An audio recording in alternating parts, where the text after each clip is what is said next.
Welcome back. Is it recording right now? Yeah. Okay.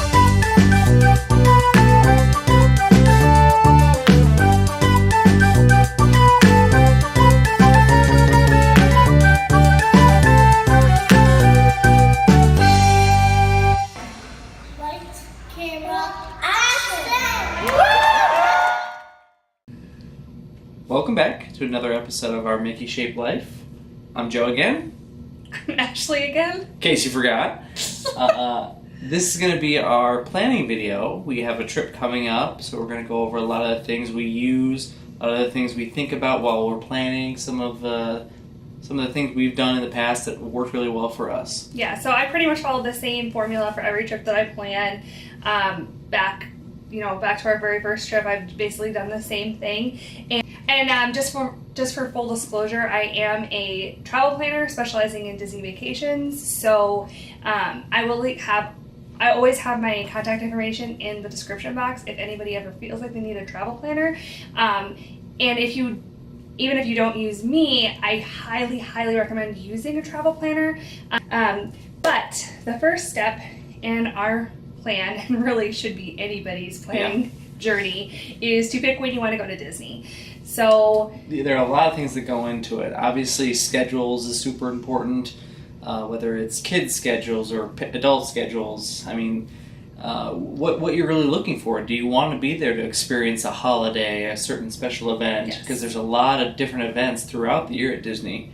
That's honestly for us, like if you have little kids, little kids in like a typical job, then you probably have a pretty open schedule. And I think like that's what we had back in the beginning of our trip planning days. And it was very hard to decide when to go. I think I've really decided, and I have now at this point been in every like season of Disney, and my absolute favorite time to go is end of April, beginning of May. I just think it's beautiful. You get flower and garden. Mm-hmm. The weather's really nice. I mean, it's hot, but it's not like really humid, and the crowds are so low. We love low crowd levels. Yeah, we went in November last year, and that was like the most crowded we had ever experienced, and I was not a fan. No. So one thing that you should consider when you're looking at dates is to look at a crowd calendar. So if you know that you are pretty open for like a whole month or so, then look at a crowd calendar to kind of determine what the crowds are going to be during that month, and then pick the best week of that month to go. Yeah. So there's a lot of crowd calendars out there. The one that I have always used, will probably always continue to use, is Touring Plans. So when we were first planning our trip, I got this book. It is the unofficial guide to Walt Disney World, and this is obviously 2014 because that was when I bought it. And they just came out with their 2019 edition at the end of August. So if you want to get like a ton of information about Disney World and be able to keep it with you when you go, like when you're traveling and stuff, you don't have to pull out your phone and everything. You can kind of bookmark what you like. They just put out their new edition, so you can get this on Amazon. When I use the Touring Plans website, it will give you a crowd level for each day. So you just pick the park, and then it will tell you the crowd level. So it's anywhere from a 1 to a 10, and how they do it is they pick a select number of rides and the wait times for the rides at peak hours, and that's how they determine the crowd level. So it's not about how crowded the park feels. Like you could be in the, let's say, Food and Wine, because Food and Wine, the crowd level could be a 3, but you're walking around the park and it's wall people because there's a ton of people in the park getting food. But the actual wait times for the rides will be with a 3 crowd level. So that's really how they do it. And I think that's a really important distinction between Touring Plans and other crowd calendars. It's a very good guide to get you started, to pick when you're going to go and which parks you're going to go to on your trip. Yeah. Absolutely.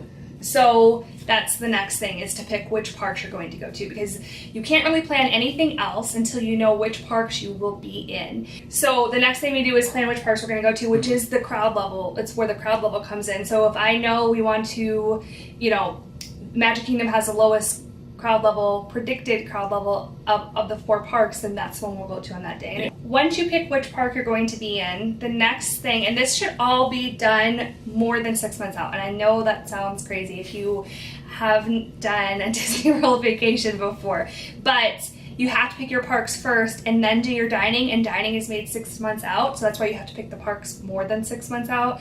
And you can always change, but at least know where you're going to be for when these meals are happening, because the last thing you want is at 6 months to book Cinderella's Royal Table. You've got the absolute perfect dining reservation, and then you accidentally schedule fast passes at Animal Kingdom.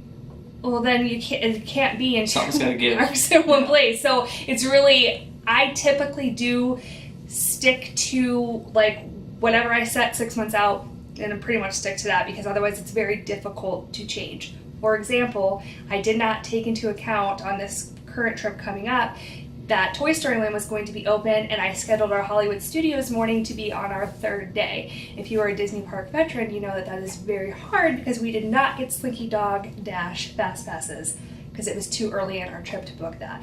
But I had already planned a dining reservation, a pre-rope drop breakfast at Hollywood and Vine, and the reason I did that is so that we could get into the park early for Jedi Training Academy, and ultimately Jedi Training Academy is more important to my family than Slinky Dog Dash. So it is what it is. Had I scheduled it on, our 4th or 5th or 6th, 7th day, I would have gotten the Slinky Dog and the Jedi Training Academy, but I really couldn't move anything at that point, and that's kind of, you get locked in by those dining reservations depending on what's most important to you. Well, and it's always good when you're talking about the parks to figure out what is most important to you in those parks, and then you can plan around that as well. Besides dining, rides within those parks. So yeah, definitely prioritize. You cannot do everything. Yeah.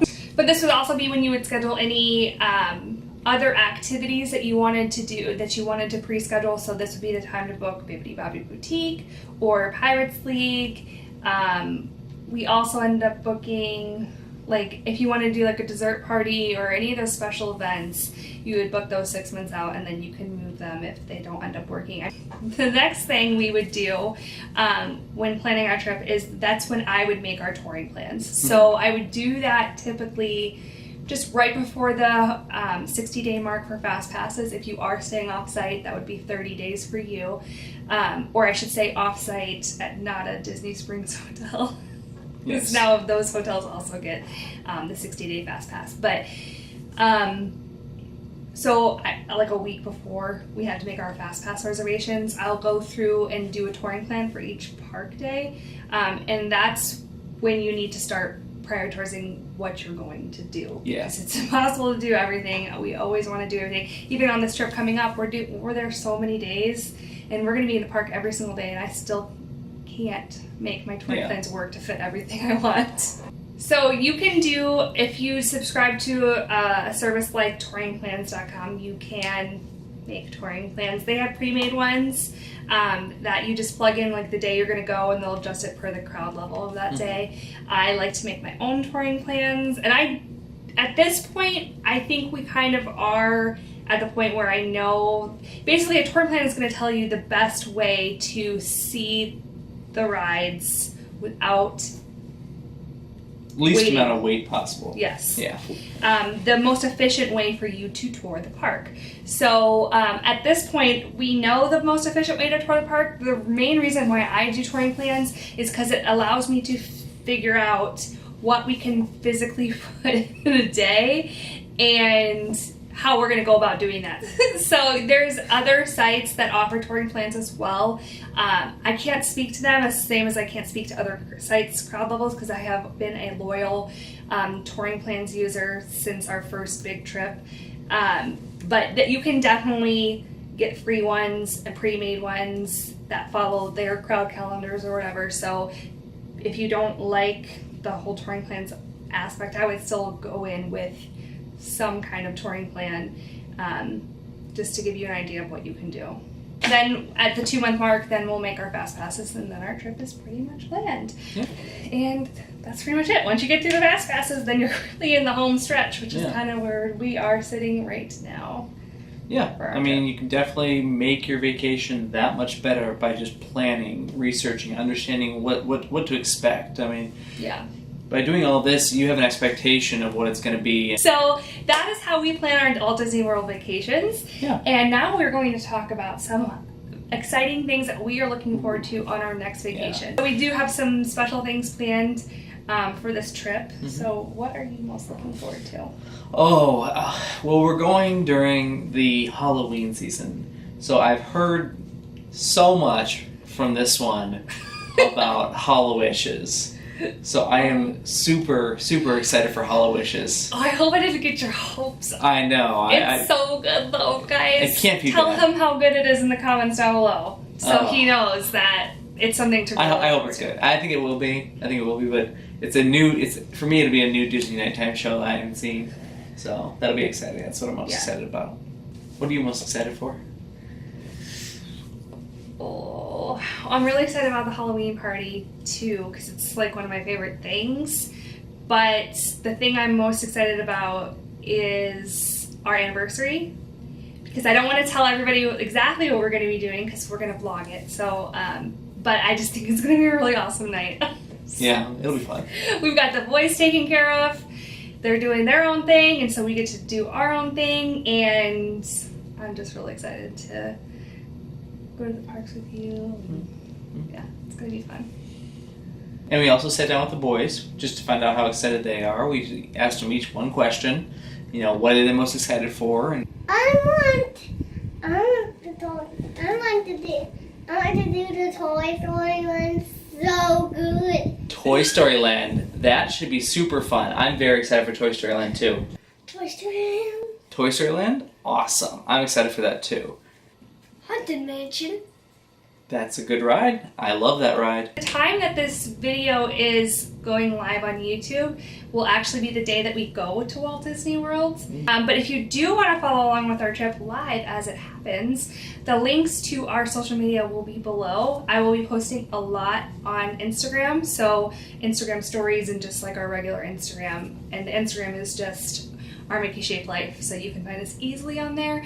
Yeah. Definitely check that out if you want to follow along live. Let us know down below what you look forward to most when you go on a Disney vacation. And don't forget to like and subscribe to our channel here. And thank you and have a magical day. Bye! Bye.